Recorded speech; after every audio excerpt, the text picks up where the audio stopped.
never do this one thing when hitting your irons. Okay, we're talking about getting out of trouble. Have a look at the shot we've got here.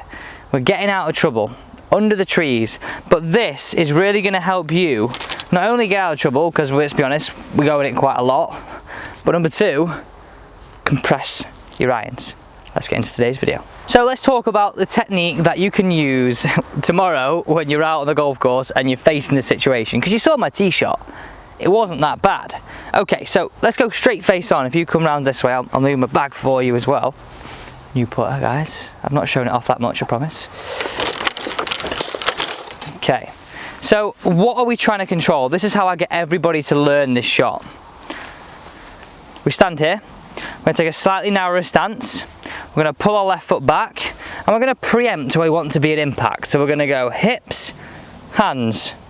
Because look what this does here. If I just literally hold this up towards you now, what's that done to the loft on my club face?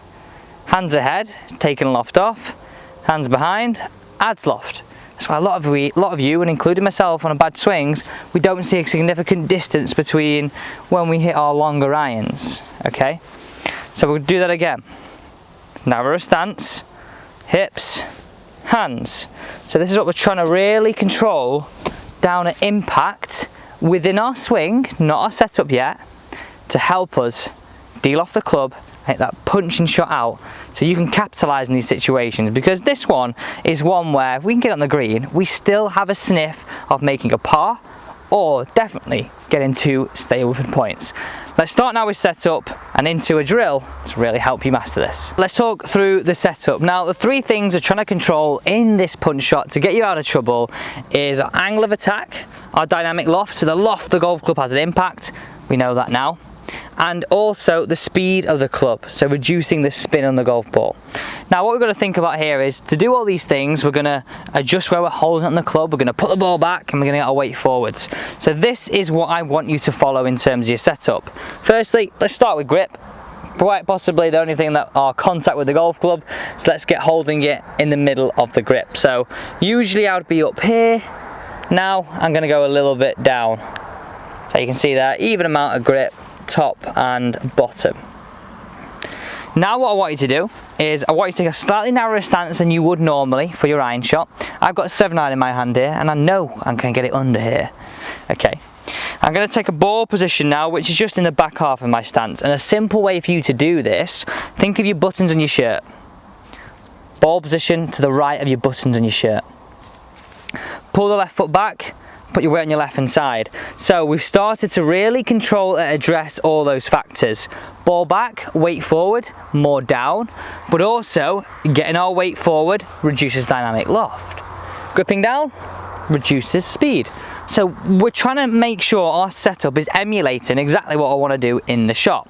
Now throughout this whole motion, what I want you to do is only make sort of 3/4 swings maximum, but keep the weight on the left hand side throughout, and feel like you're pivoting around that left foot. Now if you're a big watcher of the channel, that sounds sort of like what we do on a chip shot. Weight on our left, lower half open, pivot round that left side.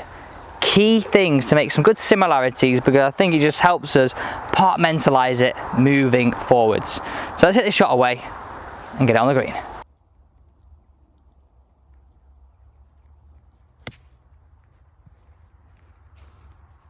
So that's a really great way of getting it on the green and keeping your score going. That's what you got to think about, right? And I think this falls into game management. Being able to play shots like that can really help you keep your card going. Momentum in a round is really hard to get, so make sure you keep it. So simple points. Let's jump over on the fairway now, because I told you at the start of the video, this is really going to help you in your general iron play, in your general iron striking. So the setup there was really helping you get more on your left hand side at impact, was really helping you get your hands ahead, and also hitting down on it.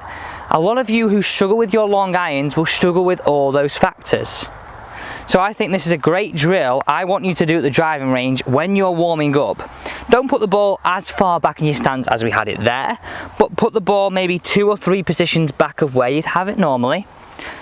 Get a little bit more weight on our left to start with, a little bit more hands ahead, 3/4 swings, really trying to work the club through in this motion because so many of us are this way.